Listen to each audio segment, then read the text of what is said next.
No vídeo de hoje, a história da Assembleia de Deus em Salvador, Bahia.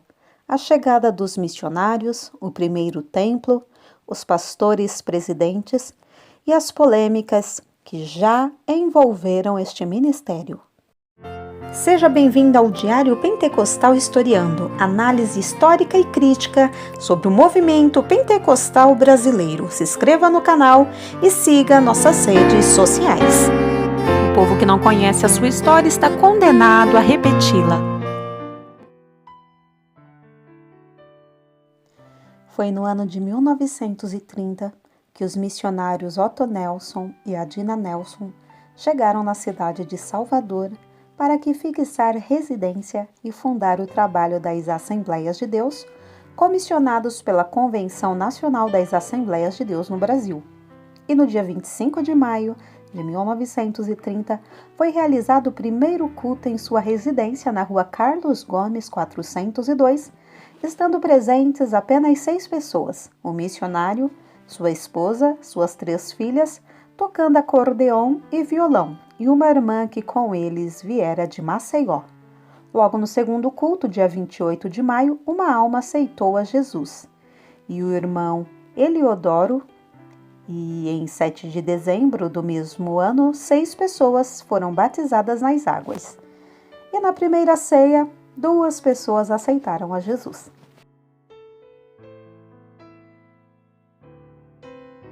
A congregação funcionou na Carlos Gomes por cerca de um ano, depois mudaram para a Rua do Tesouro, atual Avenida Rui Barbosa, depois para a Baixa dos Sapateiros, quando congregaram num salão alugado, até que fixou-se na ladeira do Boqueirão número 7.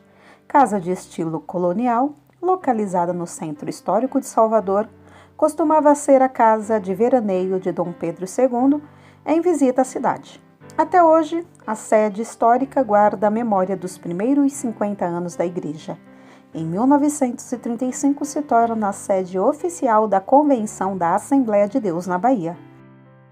Quando o casal de missionários retornou para a Suécia em 1936, a igreja já possuía 200 membros.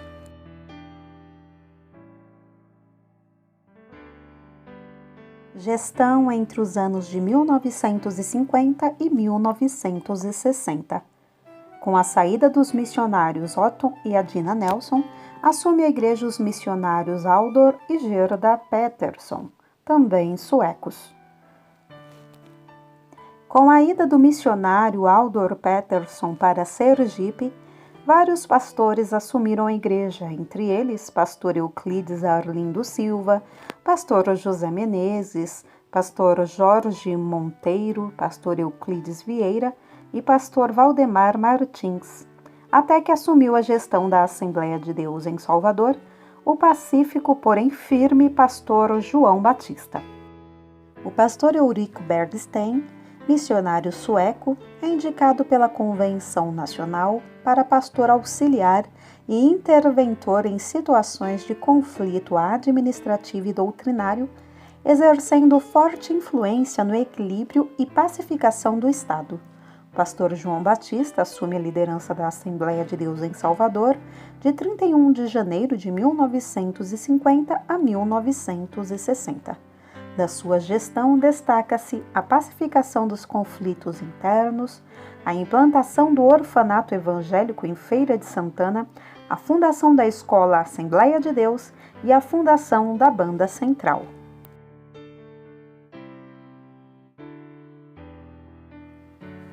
Gestão entre os anos de 1960 e 1985. Em 1960, assume a liderança da igreja o pastor Rodrigo Silva Santana.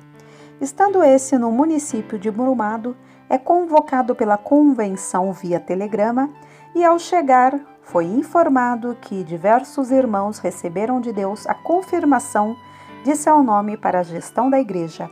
E mesmo sentindo-se imaturo para tamanha responsabilidade, pois tinha apenas 35 anos de idade, mas confiando naquele que chama, aceitou. E desde janeiro de 1960 até junho de 1985, coordenou a igreja em Salvador e na Bahia. Da sua gestão, destaca-se a diversidade no evangelismo através da intervenção na sociedade, ampliação do atendimento da escola Assembleia de Deus, que deixou de ser só para membros e passou a atender toda a comunidade da Liberdade. Incentivo à assistência social através de cursos na então sede do Boqueirão e nas congregações. Ele também incentivou o uso das artes, música, teatro, literatura em prosa e verso, como forma de adoração e evangelismo. Sua esposa desbravava toda a região litorânea, sendo uma das maiores plantadoras de igreja na região. Confiou a jovens o desbravamento dos campos missionários na Bahia e no exterior, desde que demonstrassem compromisso com a fidelidade à palavra de Deus e que fossem disciplinados na oração e tementes a Deus. Fundou os grupos de jovens, Jovens Libertos por Cristo, e adolescentes, Louvor que Liberta, sob sua constante orientação, tornando-os referência para toda a capital e interior da Bahia. Promoveu a formação dos pastores, líderes e professores com estudos bíblicos semanais, ministrados por ele, e constantes seminários com palestrantes igualmente abalizados na palavra, como Abraão de Almeida, Gesiel Gomes, Antônio Gilberto e Eurico Bergstein, entre outros.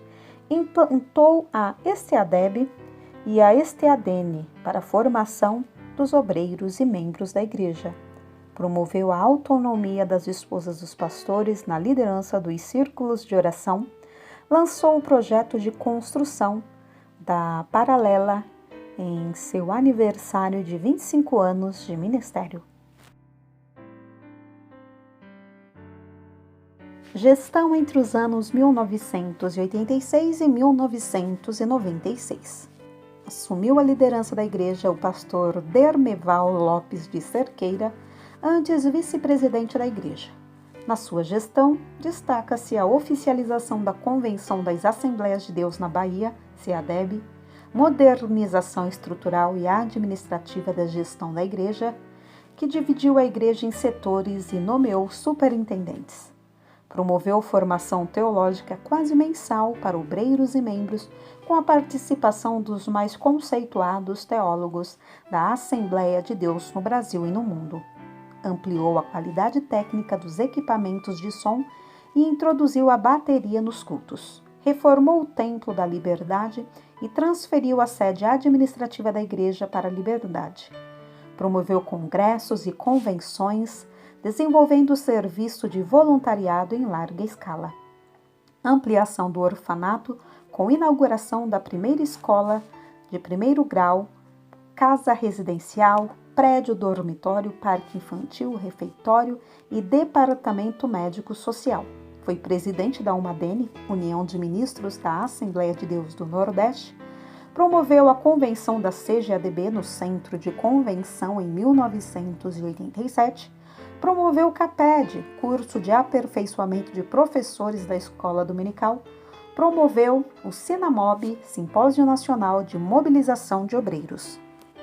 E promoveu também a 32ª GO da CGADB em janeiro de 1995.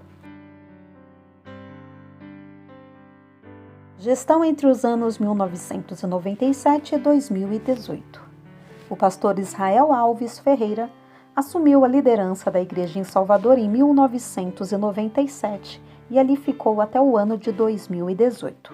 Entre as suas realizações, destaca-se a criação do CAPTO, curso para aperfeiçoamento dos obreiros, criação dos departamentos, curso para noivos, criação da classe de casais, 120 templos inaugurados, batismo de mais de 30 mil novos crentes, Feira das Nações no Parque de Exposições e no Centro de Convenções e o Congresso Nacional da EBD no Centro de Convenções.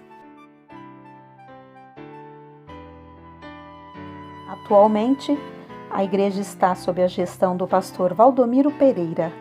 O mesmo é dinâmico empreendedor e em pouco mais de um ano pode-se destacar a reforma da Igreja Assembleia de Deus da Liberdade, reinício das obras de construção da Igreja Assembleia de Deus da Paralela, unificação e reordenamento administrativo dos campos, requalificação do Departamento de Ensino, reestruturação da STADEB e a celebração do centenário da Assembleia de Deus na Bahia.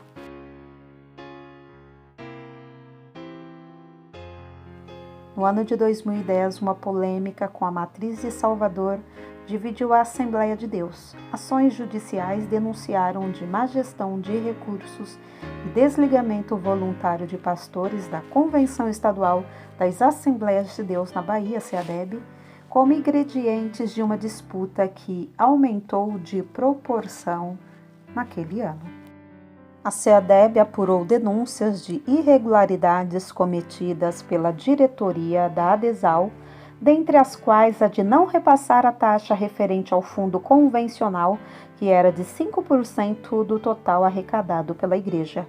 O fundo era usado para amparar pastores que já encerraram as atividades por idade, problemas de saúde ou os seus familiares em caso de morte. De acordo com os dados da SEADEB, que administrava o fundo, a dívida da ADESAL girava em torno de 1.800.000.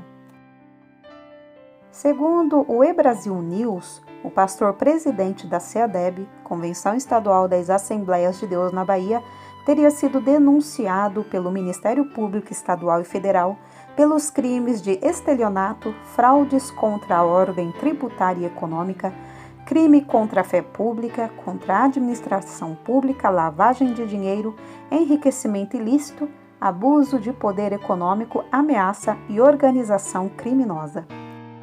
Em uma busca rápida por conteúdo na internet é possível encontrar várias acusações contra a SEADEB.